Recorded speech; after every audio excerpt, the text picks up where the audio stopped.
Solve the equation and check your solution. Wow, 4 times the parenthesis 2x minus 5, close that parenthesis, equaling, on the other side of the equals, 2 times parentheses 3x minus 12. We'll close the parentheses. So basically, solve the equation and check. We're going to do that checking business. Your solution, our solution actually is what's going to happen.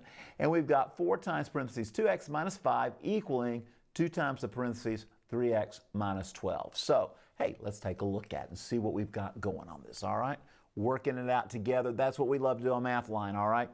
Solve the equation, check your solution. So 2 things, let's solve first, then we'll check, all right? Sometimes, you guys out there, you like to try to check it before you can solve it. Well, it's nice to make an estimation or something, but it's a little more complicated. So let's do the work first.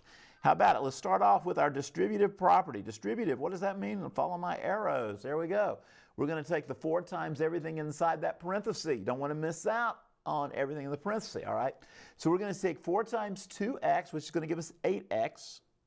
And we're also going to flip over and say, what's 4 times a negative 5? Or what's 4 times minus 5?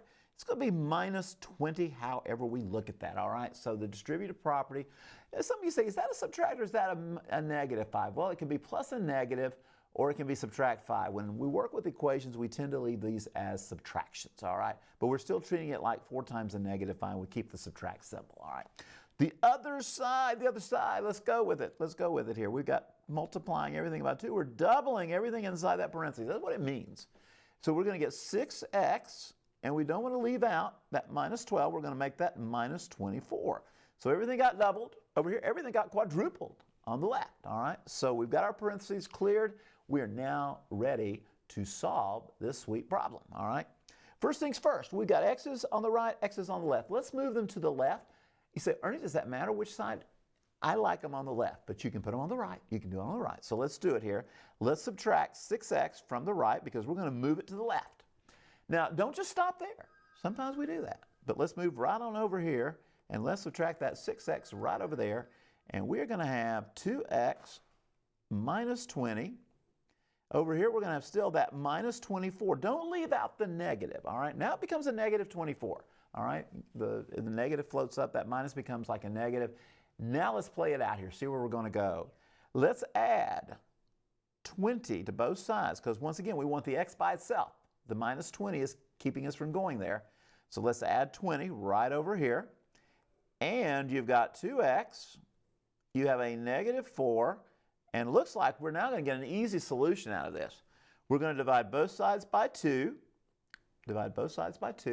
and that's going to give me x equaling negative 2. First part done. We have solved. Hopefully we have the right answer. All right? Those of you who are doing it at home saying, yeah, you do. I think we do. Let's take a look and see how to check. We're going to go back to the original statement, which is going to be 4 times, let's put a parenthesis, I'm going to put a little box there, 2 times the negative 2. Be sure we put that negative with it, all right? And we're going to subtract 5. And we're going to check it against the other side, which is 2 times, big box, 3 times that negative 2 minus 12. And we're going to see if we can fit all that good stuff in there. This was a long, stretchy problem, wasn't it? So let's see, I've got 4 times, what's going on in the middle here? Let's go ahead and work this brackets or parentheses out here in the middle. You got 2 times negative 2, which is negative 4. Add that negative 5 to it. You got 4 times negative 9. Over here, we've got 2. Let's see what's going on over here. We got a 3 times negative 2, which is negative 6. Subtract 12 from that, we're at negative 18. That's what we're going to multiply over here. Brackets, parentheses, is the same. They're all the same here. So we got negative 36. We got negative 36. Check away, all right? So that's how you check. Go back to the original. Go all the way back to the original, because if you start here, folks, if you messed up on one of the parentheses forgetting to distribute all the way through or messing up by a sign or something like that, you've got to go back all the way to the beginning here to do the checking to make sure it all clicks, okay? For more math help, visit TNLearn.org.